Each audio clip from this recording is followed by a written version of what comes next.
C'est reparti. Donc, une nouvelle leçon de la langue allemande. Oui, je sais, ça fait longtemps qu'on n'en a pas fait, effectivement, mais bon, il y avait des priorités et ça s'appelle le foot. Voilà. Donc, voilà, ça va être la deuxième leçon, Zweite Lektion, puisqu'on n'en avait fait qu'une seule, mis à part les introductions qu'on avait fait auparavant, c'était juste des espèces d'introductions généralistes à la langue. On avait fait une première leçon, une leçon toute simple, hein, et celle-là aussi, c'est une leçon aussi toute simple. Donc voilà, on va aller tout de go. Donc voilà, c'est souvent des dialogues entre deux personnes et tout. Là, j'ai masqué le texte en français ici, juste pour se focaliser d'abord sur le texte en allemand et après on va afficher le côté français.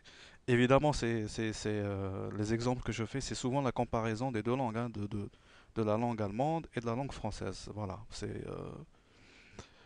évidemment, ceux qui parlent pas français, je ne sais pas s'ils peuvent suivre, mais bon, c'est fait pour ceux qui parlent un peu les deux langues, hein, donc voilà.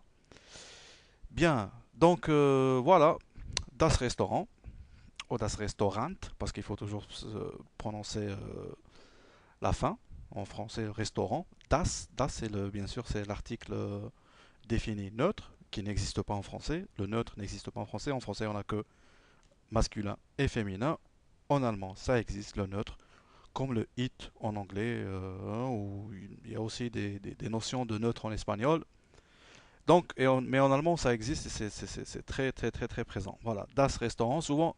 Alors, das Restaurant, évidemment, on va dire restaurant, c'est un mot français. Oui, c'est un mot d'origine française. Et souvent, les mots d'origine étrangère dans la langue allemande, très souvent, pas toujours, mais très, très, très souvent, ils sont neutres. Hein, par exemple, Internet, c'est das Internet.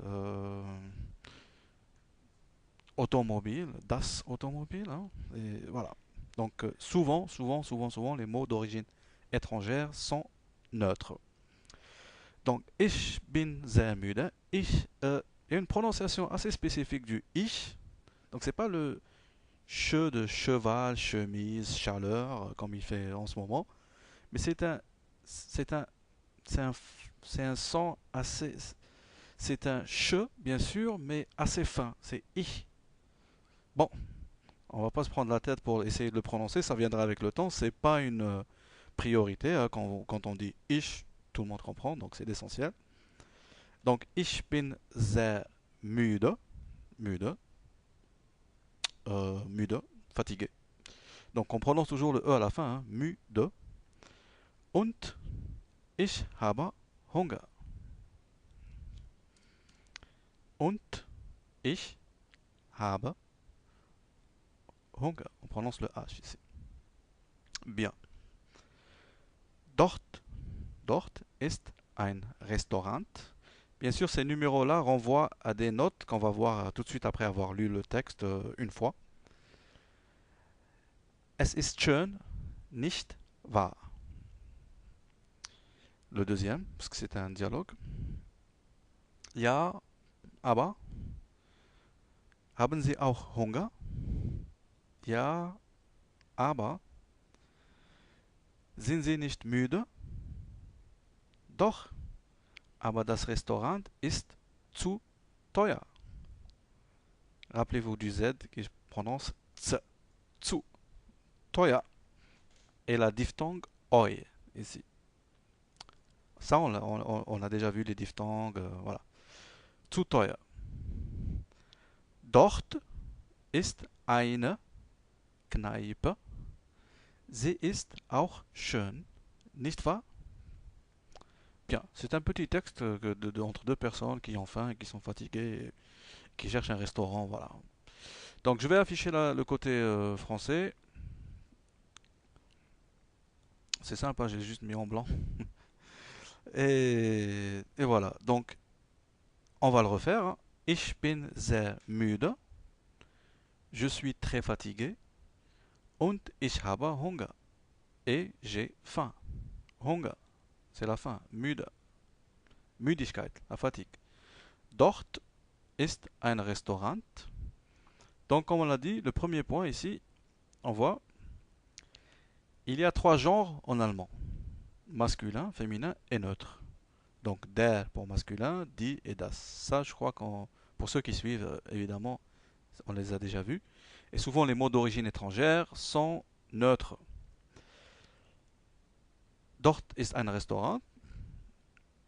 Alors, ein est l'article indéfini masculin et neutre. Il est à la fois pour le masculin et pour le neutre.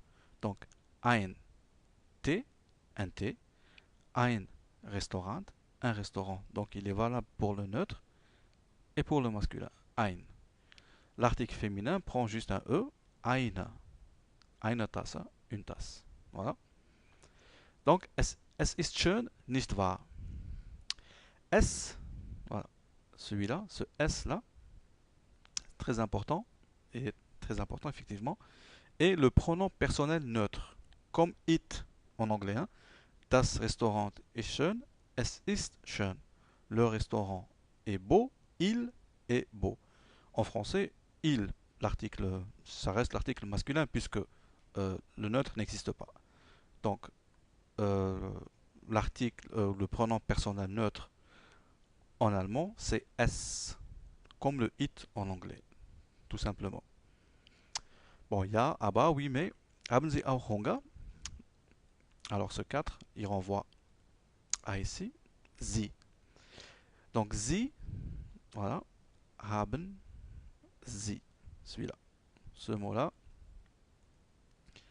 haben Sie auch Hunger? Sie, c'est à la fois le pronom personnel féminin, singulier, et le pronom personnel pluriel, et aussi le pronom personnel de la forme de politesse. Sauf que dans la forme de politesse, il prend une majuscule. Le S prend toujours une majuscule. Mais ça, je crois qu'on l'a déjà vu, c'est juste une reprise. Sind Sie, voilà, sind Sie nicht müde? N'êtes-vous pas fatigué? Doch, aber das Restaurant ist zu teuer.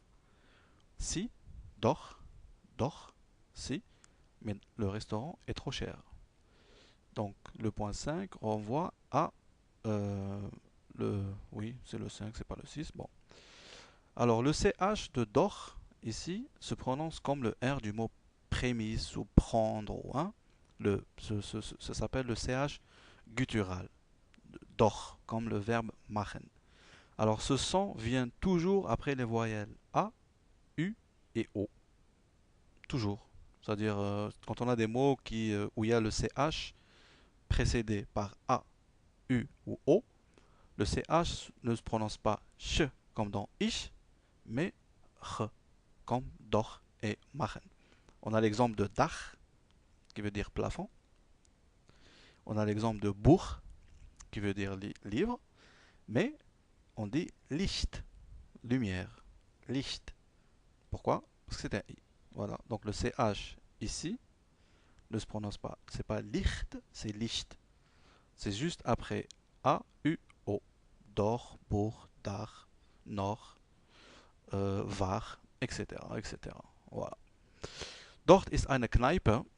Kneipe est juste, c'est un bistrot, hein, c'est très courant en Allemagne, Kneipe. C'est très allemand, donc c'est très, voilà, c'est très. Sie ist auch, vous voyez, c'est auch aussi. Il y a une diphtongue, auch, mais bon, c'est A et U, donc auch, schön, nicht wahr. Donc le texte, c'est un texte tout simple, il n'y a rien d'assez important dedans, mais ce qu'on pourrait voir ici, ce qui est important dans ce petit texte, c'est bien sûr les articles, mais surtout, comme le petit exercice qu'il y a ici, que vous pouvez télécharger dans le lien que je vais mettre dans la vidéo, vous pouvez télécharger ce document pour faire ce qu'on veut avec. Et donc ce qui est important ici, c'est un peu ça et ça. Donc quand je dis ich bin sehr müde, quand je dis je suis très fatigué, si je ne mets pas le E ici, on ne sait pas si on est masculin ou féminin. Le je, on ne sait pas qui c'est. En allemand, ça n'a pas d'importance parce que l'adjectif qui suit le verbe n'est pas décliné, hein. Donc, ich bin sehr müde, que je sois féminin ou masculin ou l'autre pour je ne sais quoi, c'est toujours müde. Tandis qu'en français, quand l'adjectif suit le verbe, il se décline. Donc, soit c'est féminin et c'est e, soit c'est masculin et c'est juste e. Donc, on va voir plus tard, on va pas charger ce truc, que quand l'adjectif précède le verbe, là, il change. Mais pour cette fois, on va juste garder dans la tête que quand l'adjectif suit le verbe, il est invariable.